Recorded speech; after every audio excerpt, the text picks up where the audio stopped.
عزوز سلامتنا تقبلون ناي يوتيوب channel تعزبتي كم يتصنحو نزقوان زدلنا يم زيناتات حيزلكم قريبا لكم نمكتالكم بخبر عدم كبرات تعزبتي بركز بولو حابريتاتات نابيتو مستصعانو أقدموا ملقتو يدما نوتيفيكيشن نخبت حكم زيناتات بوان نختكتاتلون نزا يوتيوب channel سبسكرايب بمقبار نايدول ملكت متواغي ترسعوم ኣብ ካናዳ ኣብ ቤት ትምህርቲ ብዝተኻየደ መጥቃዕቲ ብውሕዱ 7 ሰባት ተቐቲሎም ኣብ ምዕራብ ካናዳ 9 ሰባት ከም ዝሞቱን 7 ካብዚኦም ኣብ ካልኣይ ደረጃ ቤት ትምህርቲ ብዝተተኮሰሎም ጥይት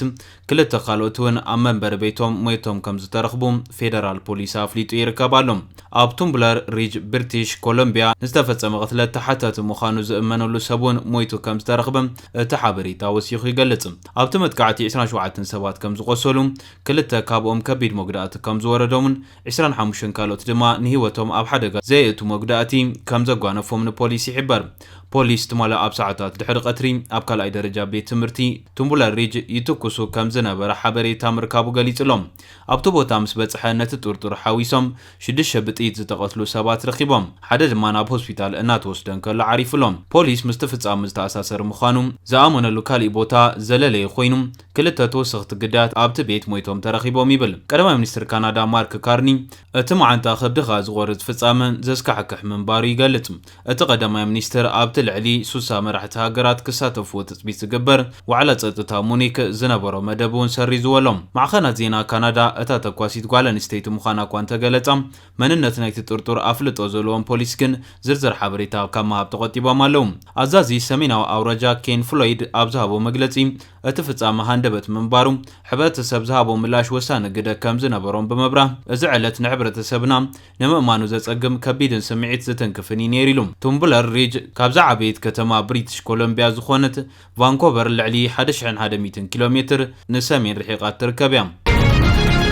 ናብቲ ኻሊእ ዜና ምስ ንሰግር ኣብ መላእ ዓለም ኣብ መንግስታዊ ኣገልግሎት ዝፍጽም ብልሹና ዓመታዊ ዝከታተል ትራንስፓረንሲ ኢንተርናሽናል ናይ 2025 ደረጃ ብልሹና ዕላው ገይሩ ይርከብ ኣሎ እቲ ዓለም ለኻዊ ትካል ንኤርትራ ብብልሹና ምስ ቀዳሞት ሃገራት ሰሪዕዋ ይርከብ እቲ ጸብጻብ 182 ሃገራት ዝሰርዕ ክኸውን ከሎ ንኤርትራ ካብተን ኣዝየን ብብልሹና ዝተጠቕዓ ቀዳሞት ሃገራት ሰሪዕዋ ኣሎ ኢትዮጵያ ምስ ጎረባብቲ ሃገራት ብምንጽጻር ኣብ ዝሓሸ ቦታ ድማ ቀሚጥዋ ይርከብ ብመሰረት ዓመታዊ መዐቀኒ ረኣያ ብልሹና ትራንስፓረንሲ ኢንተርናሽናል ኢትዮጵያ 182 ሃገራት ኣብ መበል 96 ደረጃ ትርከብ ኢትዮጵያ ኣብ 2025 ኣብ ዝተኣከበ መዐቀኒ ኣራያ ብልሹና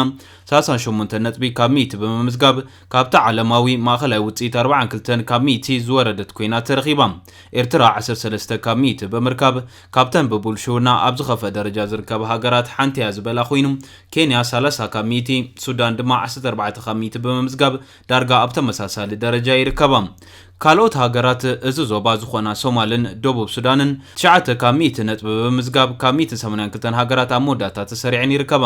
ማእኸላይ ነጥቢ ሃገራት ትሕቲ ሰሃራ ኣፍሪካ 32 ካብ 100 ኮይኑ ናይዘን ሃገራት ቀርኒ ኣፍሪካ ነጥቢ ኣዝዩ ዝወረደ ደረጃ ኮይኑ ተመዝጊብሎም እዚ ትራንስፓረንሲ ኢንተርናሽናል ዝተባህለ ትካል ዓመታዊ ብልሹና ሃገራት ንምዕቃብ 4 መስራሓት ከም ዘካይድ ዝግለጽ ምምራጽ ምንጭ ሓበሬታ ነቲ ምንጭ ሓበሬታ ዳግማይ ምሕሳይ ነቲ ዝተዓቀነ ሓበሬታ ምቕማር ነቲ ዘይርጉጽ ሓበሬታ ወይ ሃጓፍ ምግላጽ ዘጠቓልል እዩ እዚ ካብ 13 ምንጭታት ሓበሬታ ዝእክብ ትካል ኣብ ጽላት ህዝባውያን ወሃብቲ ኣገልግሎት ንዝርአ ዝተፈላለዩ ብልሹናታት ዝቕምር ኮይኑ ብላዕ ገንዘብ ህዝቢ ናብ ካልእ መዓላ ምውዓል መንግስታዊ ኣብያተ ጽሕፈት ንውልቃዊ ረብሓ ምጥቃም ብወገን ኣለዎ ምክያድ ንግላዊ ረብሓ ብትጥዕም ሃገራዊ ውሳነ ምሕላፍ ወዘተ ዝብል ጸብጻባት ይምልከት ኤርትራ ንሓበሬታ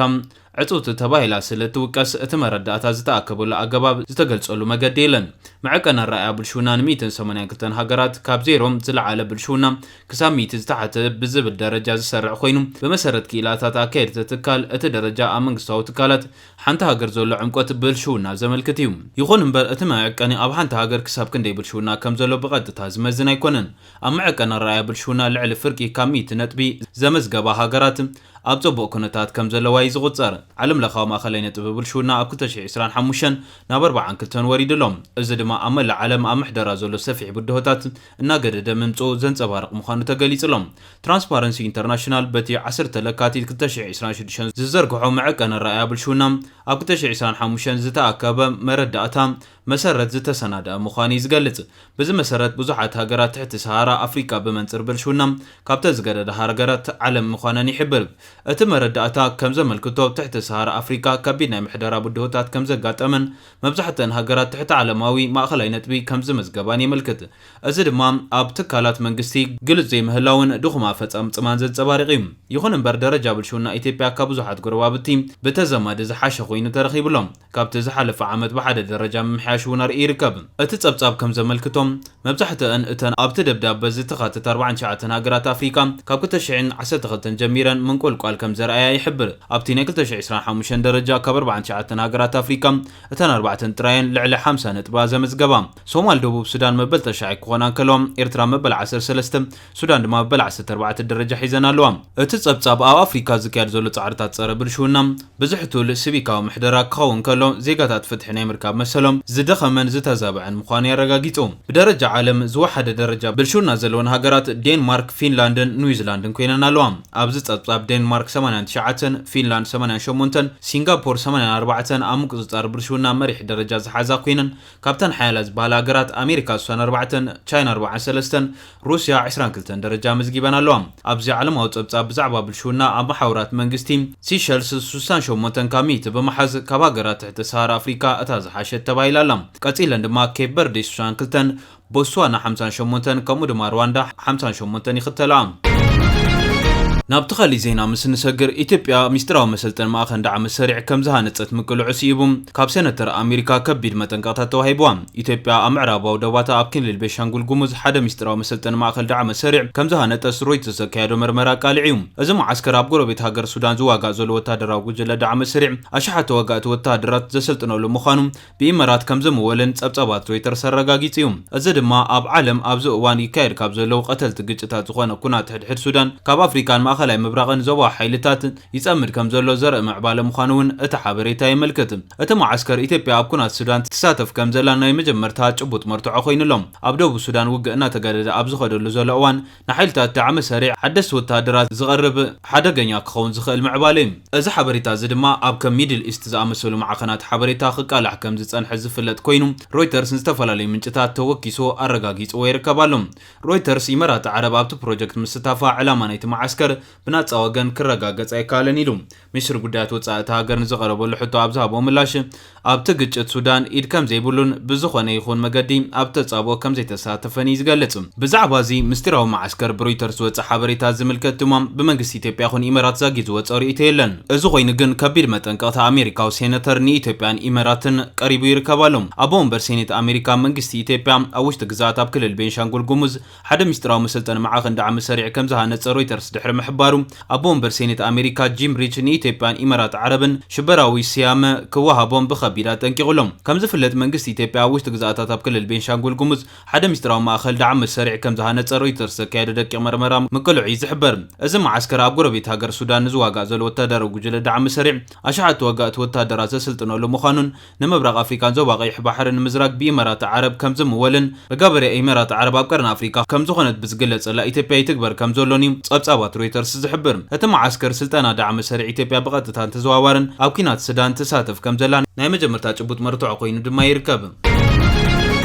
ናብ ተኻሊ ዜና ምስ ንሰግር ኣብ ክልል ኣምሓራ ምሻዕብያ ይዋጋእ ኣለኹ ብዝብል ብልጽግና ገሊጹሎም። መንግስቲ እታ ክልል ነዚ ዝበለ ብፍላይ ኣብ ከባቢታት ጎንደር ሓይልታት ፋኖ ብርኪ ዝበሉ ከባቢታትን ከተማታትን ምቁጽጻሮም ሲዒብ እዩ። ናይ ከበታ ኣጽዋር ደብዳባትን መጥቃዕቲ ኣመራርሓታትን ውጋኣትን እውን ሕጂ ኣብታ ክልል ተጋዲዱ ቀጺሉ ይርከብ። መንግስቲ ክልል ኣምሓራ ብፍላይ ኣብ ከባቢ ደቡብ ጎንደር ዝርከባ ከተማታት ዞባታትን ምቁጽጻር ሲዒቡ ዘውፅኦ መግለጺ ንዋጋእ ዘለና ምሻዕብያን ወያነን እዩ ዝብል ኮይኑሎም። መንግስቲ ክልል ኣምሓራ ብፍላይ ኣብ ከባቢታት ጎንደር ዝርከባ ከተማታትን ዞባታትን ፋኖ ተቆጻጺርዎን ምህላው ሲዒቡ ዘውፅኦ መግለጺ ድማ ንዋጋእ ዘለና ምሻዕብያን ወያነን እዩ ዝብል ኮይኑሎም። ኣብዚ ቅነ መንግስቲ ብልጽግና ኣብ ሰሜን ሸዋን ወሎን ዝኣመሰሉ ከባቢታት ሓያል ውግእ ንምክያድ ኣብ ከባቢ ደቡብ ጎንደር ዝነበረ ሰራዊቱ ምስሓቡ ሲዒቡ ሓይልታት ፋኖ ዝተፈላለዩ ዞባታትን ከተማታትን ከም ዝተቆጻጸሩ ተፈሊጡሎም። ኣብቲ ዞባ ዝርከቡ ኣመራርሓታት ቅድም ክብል ነቲ ከባቢ ለቂቖም ከም ዝወፁ ዝተሓበረ ኮይኑ ውስናት ድማ በቲ መጥቃዕቲ ከም ዝተቐተሉ ተገሊጹሎም። ኣብ ከተማ ደብረ ታቦር ካብ ዝተኻየደ ናይ ተኹሲ ምቅያር ብተወሳኺ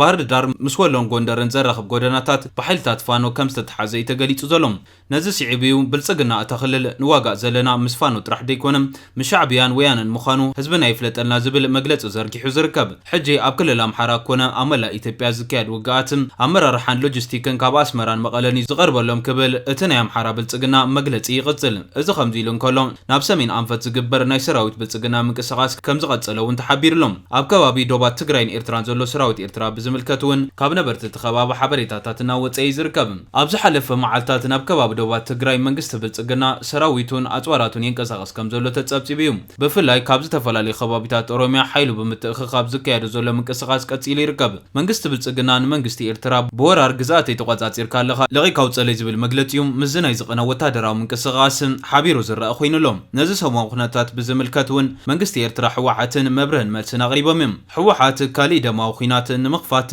ሰራዊቱን ኣጽዋሩን የጸግዕ ከም ዘሎ ብምግላጽ ካብ ተግባራቱ ንኽቁጠብ ንመንግስቲ ፌደራል ሓቲቱሎም። መንግስቲ ኤርትራ ብወገኑ ናይ ብልጽግና ኺስ ብምጻግ መልሲ መሃቡ ዝዝከር እዩ። እዚ ከምዚ ኢሉ እንከሎም ኣቶ ገዱ አንዳርጋቸው ምስ ርዮት ዝተባሃለ ሚድያ ኣብ ዝገበርዎ ቃለ መሕትት ሰራዊት ኤርትራ ኣብ ደብረ ታቦር ዝገበሮ ምስክርነት ይብሎም። መካናይዝድ ሻዕብያ ምስ ሰራዊቱ ኣድሒኑና ክብል እውን ገዱ አንዳርጋቸው ገሊጹሎም። ሻዕብያ መካናይዝድ ሒዙ ክሳብ ደብረ ታቦር ክበጽሕ እንተዘይሕግዘና ነይሩ ሓይልታት ትግራይ አዲስ አበባ ማእተው ነይሮም ክብል ሚኒስትር ጉዳያት ወጻኢ ነበር ኢትዮጵያ ገዱ አንዳርጋቸው ምስ ርዮት ኣብ ዝገበሮ ቃለ መሕትት ገሊጹ ይርከባሎም። እምባርከስ ክቡራት ተዓዘብቲ ነዚ እዋን ዝደልናይ ሓበሬታ ነዚ መስል ነይሩ። ብኻሊእ ዜና እስካዕ ንራኸብ ሰላም።